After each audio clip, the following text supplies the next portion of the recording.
میرے رسول پاک صلی اللہ علیہ وآلہ وسلم ارشاد فرماتے ہیں کہ تمہیں بتاؤں گھروں میں سب سے بہترین گھر کون سا ہوتا ہے؟ او میرے بھائیوں، وہ کتنا کو بہترین گھر ہے جسے مدینے والے رسول نے بہترین کہہ دیا ہے۔ فرمایا تمہیں بتاؤں نا گھروں میں بہترین گھر کون سا ہے؟ ہم سمجھتے ہیں ٹائلیں اچھی ہوں، کمرے ہوادار ہوں اور کچن انواع و اقسام کے کھانوں سے بھرا ہوا ہو، سین اچھا ہو اور جناب ہر چیز کی سہولیات گھر میں ہو، امن ہو، سکون ہو۔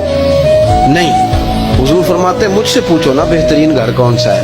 تو یا رسول اللہ بتائیے، سیاستہ میں حدیث ہے، کریم رسول فرمانے لگے گھروں میں بہترین گھر وہ ہے جس میں کوئی یتیم رہتا ہو اور اس کے ساتھ سلوک اچھا کیا جاتا ہو، اچھا سلوک کیا جاتا ہو، یتیم کو رکھا جائے پھر اس کی پوری نگرانی کی جائے، اسے پورا پیار دیا جائے، اسے پوری محبت دی جائے، یتیم رہتا ہو اور اس کا خیال بھی رکھا جاتا ہو۔